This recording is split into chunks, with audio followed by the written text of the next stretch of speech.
Hello, and welcome to the Dollhouse Workshop. In case this is our first time meeting, let me tell you who I am. My name is Amanda Dillon. I am an interior designer, a miniature architect, a mom, and the founder of the designer Dollhouse. I've got over 20 years of experience working on human houses, and now I'm shrinking those skills and translating them into dollhouses. Now, my methods might seem unconventional at times, but the best news about dollhouses is that there's not one best way of doing things. There's only the best way that you want to do things.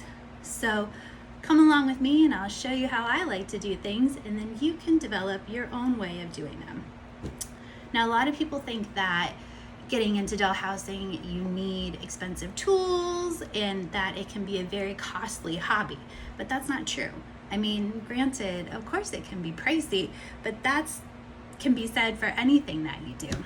So dollhousing is not an exception to that rule. But I have learned a couple of tips and tricks throughout the years, and I'll show you my go-to materials. That way, if you decide you want to get into doing dollhouses, which I highly recommend, this will be a quick way for you to get started. There'll also be a PDF that goes along with this that will list out the materials so that you will have a quick list to reference, and I'll do links to Amazon as well. You can jump on there and purchase them. You're not under any obligation to do so, but I think it would be helpful for you to see the things that I use so you can compare them to things that might work for you, or if you'd rather do something else. That being said, let's get into it. First off, one of the most important, if not the most important tools, X-Acto knives. Yes, these are tiny but so powerful. You're gonna use this to cut just about everything, from siding to wood to foam core, wire, anything basically. So you want to get yourself like a good pair. I went for this pink one because I love pink, and it's actually got a little bit of a comfort grip on it. This is another version that you can get that is just metal. I've had this since my college years, so a lot of cutting because you're gonna be pressing kind of hard at times. You want to get something that is comforting or comfortable to hold. You also want to get yourself some replacement blades because you will use these a lot. Now, don't be alarmed. They do get packed in oil, and you want that so the blades don't get rusty. So you can see, just leave it packed, and every time you cut, you want to replace the blade, because a sharp blade makes a huge difference. If you're using a dull blade, you're more likely to cut yourself, and your cutting will not come out as clean. So get a pack of 100. I mean, this will last you forever, and it's pretty inexpensive, and your products will come out a lot better. Now, don't do what I did and think that an X-Acto knife, that's a wussy kind of tool. I'm gonna go hardcore and get a box cutter. You don't need a box cutter. It's flimsy, it's awkward, it doesn't produce a better result. So stick with the X-Acto knife. This is one that I got as a 2-pack on Amazon, and I'll link that one, which is great because I can keep one in the workshop, and I can keep one in my like travel bag for when we bring things to the club for projects. So, number 1, X-Acto knife. Next thing you're gonna need a cutting mat. And you can get this in all shapes and sizes. I recommend getting a big one. This one is 11 by 17, which is great. I even kind of wish I had an even bigger one. These are self-healing too, which I guess all cutting mats are. They're not super thick. These ones are pretty thin, and they've lasted me a few years, but going back and doing it again, I think it's about time for me to upgrade to a thicker one. But that being said, like I said, I've had these for a few years. They're not super thick, and they have lasted. So this is a small one. This is like 8 by 5, 5 by 8. So get a small one for like little projects, and then get a large one too. That'll come in really handy. Next up, gotta have a ruler, okay? So you want a couple of different ones. I'll show you why I use the ones that I do. This one is a metal ruler. You want to get this one pretty long, and it has a cork backing. So this is handy when you're cutting something. You're gonna hold it, obviously, like so, and the cork helps keep it from moving. And then when you're cutting metal on metal, it's gonna be a lot cleaner. You're not gonna be cutting into plastic, getting nicks into your ruler, and everything will just come out really clean and smooth. So get yourself one of these metal rulers. I also like to have a ruler that is very, I don't even know how to explain this, but what I like about this one, if you can see here, that the numbers go almost to the end. So when I'm measuring, I don't have that like gap. Like if you look at this number one starts far down from the top, and you can see it starts here. So I can't hold it on something and measure it. This one I can get pretty darn close, and I just got these at the dollar store. A lot of these things, although I'll link it on Amazon, that's just for your reference only, so you can kind of see more detail about it, but you can find a lot of this stuff at the dollar store, which I did. So this is one of my favorite rulers. Another one that I have is a T-square. So this is handy. It doesn't have to be clear, but you know, that's great too, because you can see through it. When you're putting it on a piece of foam core up against a flat edge, it helps keep everything in alignment with 90 degrees. So this is good to have, not necessary, but if you want to pick this up too, I think I got this at the dollar store too. Might as well. This is an architect scale. So I use this a lot. You can tell I've had this one forever. It has gotten really yellow from lots of years. But what's great about this is that you have your 1 inch, basically, scale, and then you also have 1/4 inch and a bunch of other scales too. So I don't use this one nearly that often. You really don't need it, but I just happen to have them around, and every so often I'll find myself grabbing it. So you could think about that too. But like I said, you really don't need it. Okay.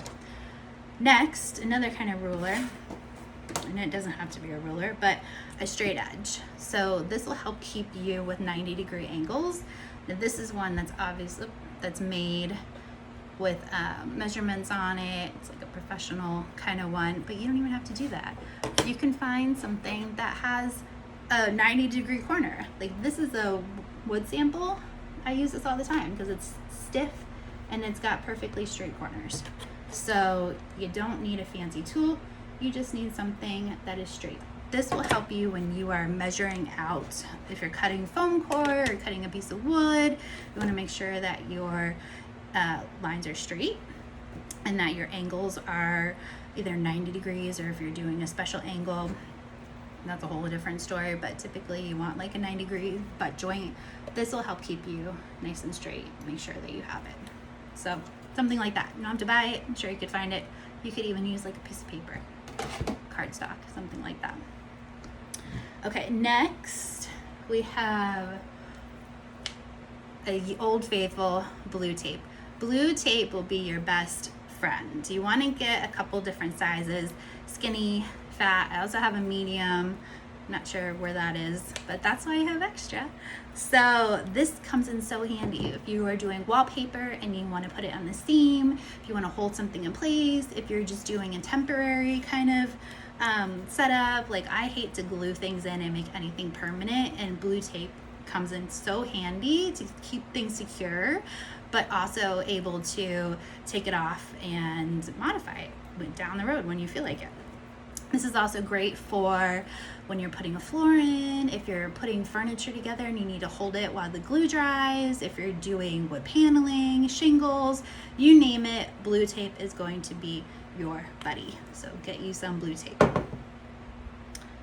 Also, for securing things, I love rubber bands. Sometimes I don't want to put tape on and I just want to wrap around some rubber band, or if it's fabric, you know, tape doesn't really work great with fabric. So rubber bands come in so handy, and you can wrap it around a structure, get a couple different sizes. These ones are like super big, and I use these to bundle up fabrics too, when I'm doing like fabric schemes, and then a couple different thicknesses and elasticities. Like some are very loose elastic, I don't even know how you explain it, but like, and some are tighter, you know what I mean? So get a couple different options because you're going to need options based on whatever you're making. You're also gonna want some clamps. Now you could just get, what are these called? Not toothpicks, I forget what these are called, but these pins, clothespins, sorry. Get some clothespins, but they really don't open far enough. So they're okay, you know, you can get a whole bunch from the dollar store, might as well get it. But these I don't really recommend getting. What you wanna get instead are clamps similar to this. These ones are actually pretty powerful, and I find myself using this size a lot more, but it's got these adjustable feet for projects of all different kinds. A lot of times I do just use rubber bands and blue tape, but every now and then I'll find myself grabbing these, so you might want to have some handy just in case you need it. There's also these kind where they are adjustable, if it lets me open it. Here it is. So you pull it this way, you've got a lot of different space, and it's not spring loaded, so it's not as much pressure on whatever you're sticking together. It's a little bit more gentle if you're doing something very delicate. These have that tension, so they're pretty tight. So sometimes I get nervous that this might snap something, which it could, but I keep them around just in case. So some of them are like teeny tiny. So get a couple like that. These are ones that I use a lot. And you can see they open up pretty wide, which is nice. Whereas a clothespin, now that we know that word, is only gonna open this much. So see, that doesn't really help you out a lot of the time. Okay, next. Okay, one of my favorite building materials is actually foam core. You can see I made this cute little doggy house out of foam core. When I'm working on a prototype for a new house, I will construct it out of foam core, and this is just 1/4 inch, might be 1/8 inch actually. No, it's 1/4 inch foam core. And I get it from the dollar store. So you can get a huge sheet for $1. So that's what I use. I mean, it's not always the best quality, but it's not my finished product, so it's fine. It could be. If you want to construct your house out of foam core, you definitely can. Just get a better quality foam core. And then when I'm doing a prototype, you can also use it for furniture and things like that, and wrap it and modify it. But when I'm doing foam core, I like to stick it together using pins too, because then it's temporary, you don't have to glue anything, and you can make changes until you're happy with the final result. So when you're cutting your foam core, you want to go back to steps 1 and 2 about having a sharp X-Acto knife, a ruler, and a cutting mat. Okay, that's steps 1, 2, and 3. So that all of this works together. You see where I'm going with this? Okay, so for the foam core, like I said, I don't like to glue, but these kinds of pins, these sewing pins, will come in so handy to keep everything secure. There's all different sizes, so you can get a variety. These are like little brads. Let me show you. These I like for securing things in place and tacking them down if I don't want them to be seen. You can see how small this is versus something like this with the head. The head is great. You can get them all in a different color if you want, or you could paint it too. You can see the difference. So pins are great for holding things in place. All right, next, let's talk about other ways to hold things in place. Glue. All different kinds of glue, but you really only need 4 different types. Number 1, super glue. Now be careful with super glue because you can glue your fingers together, which I think anyone who's ever used super glue has done. So this is great though if you need something to dry very quickly.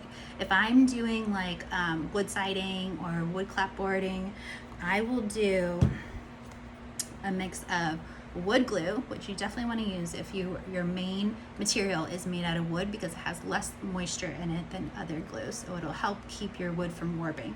So I'll do a little bit of wood glue and a couple of drops of super glue, stick it on the wall, and then secure it with blue tape and put heavy things up against it, which I'll show you later.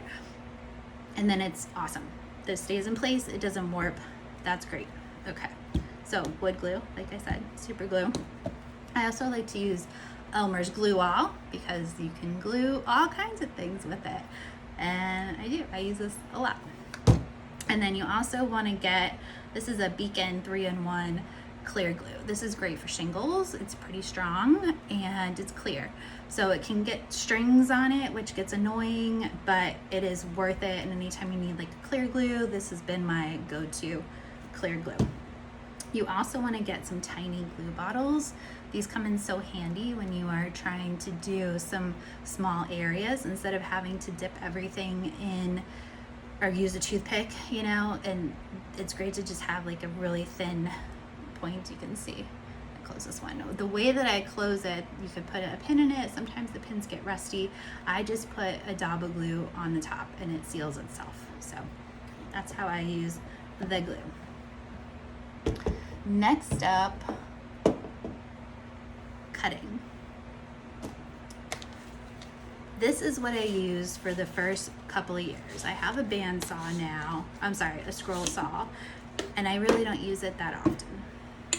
I think about getting like a chop saw or some things like that, but this will do you just fine. You need a saw like this. It's got a couple different blades. This one is for wood. It's got super fine teeth. Not even sure what you exactly call this, but it is a saw, hand saw. It's probably just called a hand saw. And then you need a miter box. Now I recommend getting a metal miter box because you can do straight cuts and then you can do mitered cuts. Ta-da! But if you do something that is wood and you kind of slip around with your saw, then it's going to cut the grooves. See these grooves in here? It's going to cut through these grooves and then you're not going to get such straight angles. So you want to go with metal because that'll last you a lot longer. And then I keep mine in this handy dandy container, which I also got from, you guessed it, the dollar store. Oh, figured that out. Okay, another one that you can get is this one called Miter Right. Now this I got from a garage sale. So this is great, but you can see here that this part has been, it's plastic. So it's gotten sawed away over time by the previous owner. So I don't really use it that often. This has like an angle on it that you could do different angles. Sounds great in theory, but like I said, since it's got that groove there that is not perfectly straight, it just got to be more frustrating than anything. But I really do like this little hand saw. I'll use this just for like simple cuts and freeform, freehand if I need to. So that's great. So this, it technically fits in here somehow. Oh, I think I have to just like this. Wonderful.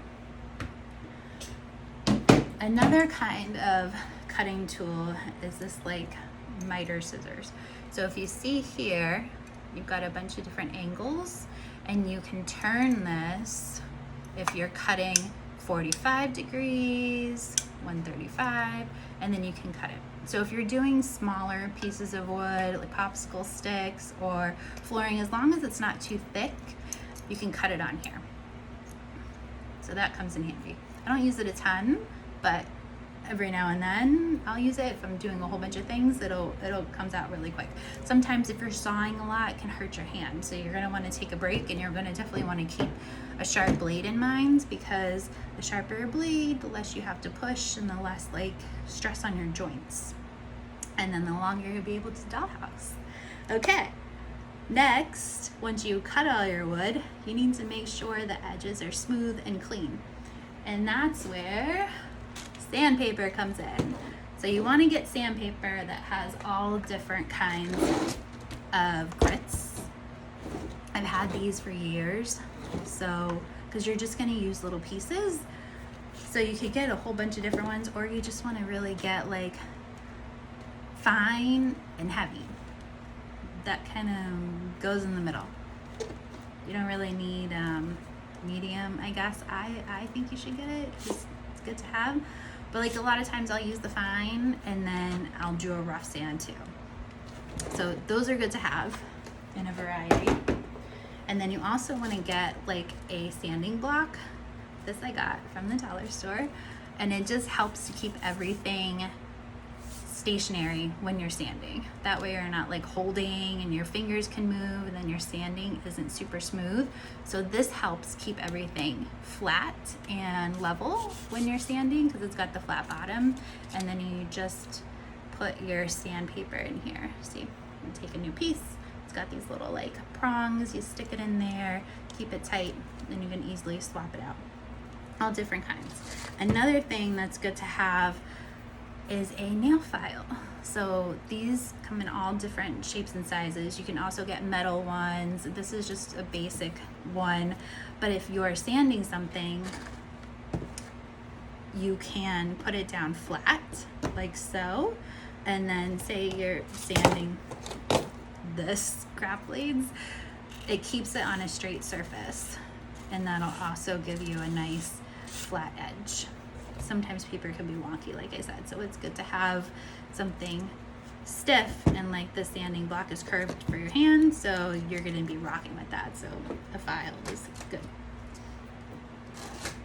They also make some that are like rounded for getting into corners, and that could be a good thing to have, like window corners and things like that. Okay, next we're going to jump back over to glue real quick. I'm a little out of order. We've got toothpicks and, oh shoot, oh that's fruit. Okay, I have some bonuses. We'll look at those. Okay, next we have toothpicks. These are great. Mixing, glue, all kinds of things. You can get a ton for $1. So get toothpicks. We all know what toothpicks look like. You can also get the fancy toothpicks and make things out of them. I have a craft about doing timbre, and I use the fancy toothpicks, so if you're interested in that, check that out. Next is going to be Legos. These are great to have if you want to keep things square. If you are doing a corner and gluing two pieces of wood together, and you want to make sure that comes out secure, you can put a Lego brace together, put your two pieces of wood in there, and then secure it with something heavy while it dries, and that way it'll ensure that your angles are going to come out as straight as possible. So these are great. Steal some from your kids or pick them up at the store. You're also going to want to have a pair of small scissors. These ones are on kind of like a hinge here. I use those ones a lot. And just a simple pair of little ones, also from the dollar store. One last thing there is denatured alcohol. So this is very handy if you do glue something and then you decide you messed it up and want to redo it. You just use a little bit of denatured alcohol. You can do it with a paintbrush, an eyedropper, put it on there, and it'll dissolve the glue without harming the item itself. So that's very handy to have. And now, like I said, oh, and then one last thing. I'm sorry. Now I got one last thing. This is one of my new favorite things, a plastic sheet. This is a piece of plywood, 1/8 inch ply, wrapped in plastic, and I bought it like this on Amazon, and I didn't know it was going to come wrapped in plastic, but it's been my new favorite thing, because if you're doing wallpaper, if you're gluing, you can put it on here and then you can wipe it off. So it's great because things don't stick. If you don't have that, you can just do a piece of foam core and then stick it in like a plastic sheet protector that you would put like in a binder and tape the edges, and that would work the same. Okay, now for some exciting bonuses. Who doesn't love a good bonus? Now these are some things that I have gotten for free, so you probably have them lying around too. If not, you can go out and get them, and they are practically free. So first up, Starbucks gift card. Ta-da! You could drink your coffee, or you could just take one of these. Chase happens to collect these when we go, and they always have the cutest designs. So these are great for glue, if you're scraping glue, if you need to do wallpaper and get a flat edge. Same for flooring. These are wonderful for that. You could use it also to like mix glue on or other substrates, but get yourself some of these, they're free. Also, bottle caps.